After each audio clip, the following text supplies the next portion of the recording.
Dalam buku 48 Hukum Kekuasaan karya Robert Greene, salah satu hukum yang menonjol adalah kendalikan pilihan-pilihan Anda. Suruhlah orang lain bermain dengan kartu yang Anda bagikan. Bab ini menekankan pentingnya mengambil kendali atas situasi dengan menciptakan pilihan-pilihan yang tampaknya memberikan kebebasan kepada orang lain, tetapi pada kenyataannya tetap menguntungkan kita. Pada dasarnya, hukum ini menyarankan bahwa kita dapat mempertahankan kekuasaan dengan memberi orang lain ilusi kebebasan. Ketika kita memberikan pilihan yang terbatas dan terkendali, orang lain merasa bahwa mereka memiliki kendali atas keputusan mereka, padahal sesungguhnya mereka hanya memilih dari opsi yang kita tentukan. Robert Greene menggambarkan bahwa penguasaan terhadap situasi bukanlah tentang memaksa orang lain, melainkan tentang mengarahkan mereka untuk membuat keputusan yang kita inginkan, tanpa mereka menyadari manipulasi tersebut.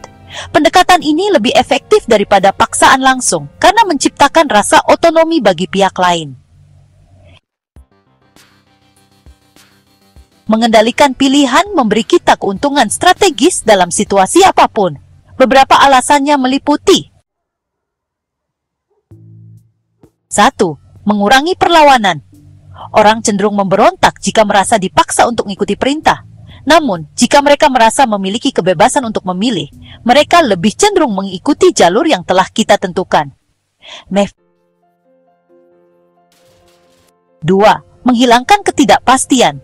Dengan membatasi opsi, kita menyederhanakan situasi, sehingga lebih mudah untuk memprediksi hasil dan meminimalkan risiko kejadian yang tidak terduga. 3. Memperkuat posisi kita. Dengan mengendalikan pilihan, kita memastikan bahwa setiap hasil dari keputusan yang diambil tetap menguntungkan kita, tidak peduli opsi mana yang dipilih oleh pihak lain. Robert Greene memberikan beberapa cara untuk menerapkan hukum ini dalam kehidupan sehari-hari. 1. Menawarkan pilihan yang terkendali. Selalu kita sediakan 2 atau 3 opsi yang tampaknya berbeda, tetapi pada kenyataannya, semuanya tetap mendukung tujuan kita. Dengan cara ini, kita akan membatasi kemungkinan hasil yang merugikan. Contohnya, seorang pemimpin proyek bisa memberi timnya pilihan antara menyelesaikan tugas dengan pendekatan A atau pendekatan B.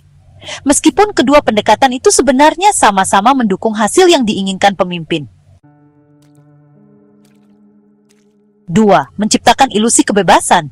Kita harus memastikan pihak lain merasa bahwa mereka memiliki kendali penuh atas keputusan mereka.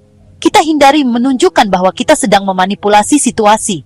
Contohnya, dalam negosiasi, kita menawarkan beberapa opsi yang terlihat adil, tetapi semuanya dirancang untuk memenuhi kebutuhan kita.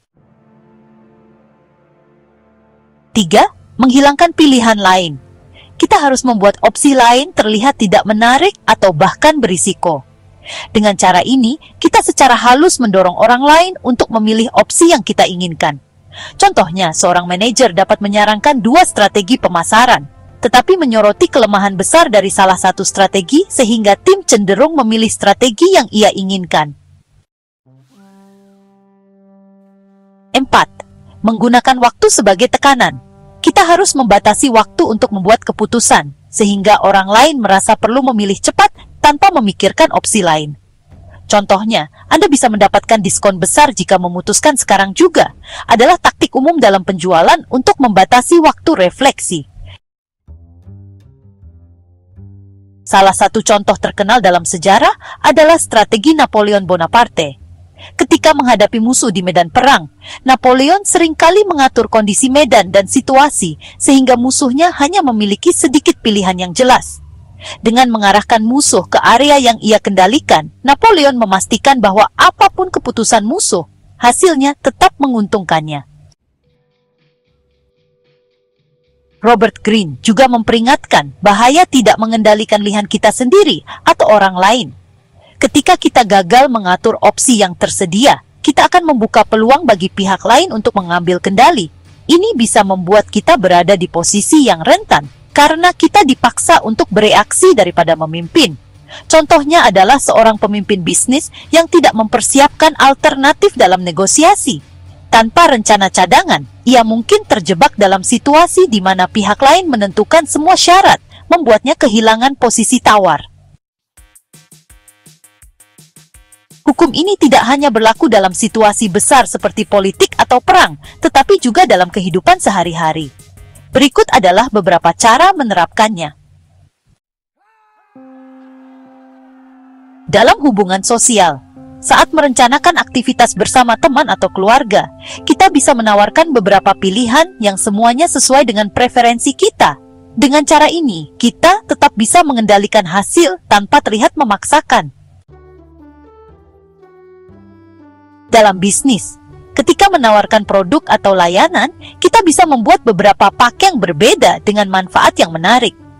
Namun kita pastikan bahwa setiap paket tetap menguntungkan bagi kita. Dalam karier, ketika menghadapi atasan, kita bisa menyiapkan beberapa solusi untuk masalah yang sedang dibahas. Hal ini akan memberi kesan bahwa kita proaktif dan sambil memastikan bahwa semua solusi yang diajukan tetap dalam kendali kita. Perusahaan teknologi seperti Apple menggunakan prinsip ini secara efektif. Ketika meluncurkan produk baru, mereka seringkali memberikan beberapa pilihan kepada konsumen, misalnya iPhone dengan berbagai kapasitas penyimpanan. Namun, semua opsi tersebut tetap dirancang untuk memastikan margin keuntungan yang tinggi bagi perusahaan. Dalam dunia media, penyedia konten seperti Netflix juga mengendalikan pilihan dengan menawarkan berbagai genre dan rekomendasi yang disesuaikan dengan preferensi pengguna. Meski terlihat memberikan kebebasan, algoritma mereka sebenarnya membatasi pilihan hanya pada konten yang meningkatkan waktu tontonan pengguna. Meskipun penting untuk mengendalikan pilihan, Green mengingatkan bahwa hal ini harus dilakukan secara halus. Jika orang lain menyadari bahwa mereka sedang dimanipulasi, mereka mungkin akan merasa marah atau memberontak. Oleh karena itu, ilusi kebebasan harus tetap kita jaga. Jadi, bab kendalikan pilihan-pilihan Anda, suruhlah orang lain bermain dengan kartu yang Anda bagikan, mengajarkan strategi penting dalam mengelola hubungan kekuasaan. Dengan menciptakan pilihan yang terkendali, kita dapat menjaga kendali atas situasi sambil memberikan ilusi kebebasan kepada orang lain. Kunci keberhasilan dalam menerapkan hukum ini adalah keseimbangan. Kita harus mampu menyembunyikan niat sebenarnya dan memberikan kesan bahwa pihak lain adalah pengambil keputusan utama. Dengan demikian, kita dapat memengaruhi hasil tanpa menciptakan konflik atau perlawanan. Dalam dunia yang penuh persaingan, kemampuan untuk mengendalikan pilihan adalah senjata yang sangat berharga untuk mencapai kesuksesan dan kekuasaan. Untuk mendapatkan buku Map 8 Hukum Kekuasaan karya Robert Greene, klik tautan pada deskripsi video ini untuk melakukan pembelian secara online di bellbook.com. Bellbook.com adalah toko buku online yang sudah berdiri sejak tahun 2009 dan melayani pengiriman ke seluruh wilayah di Indonesia.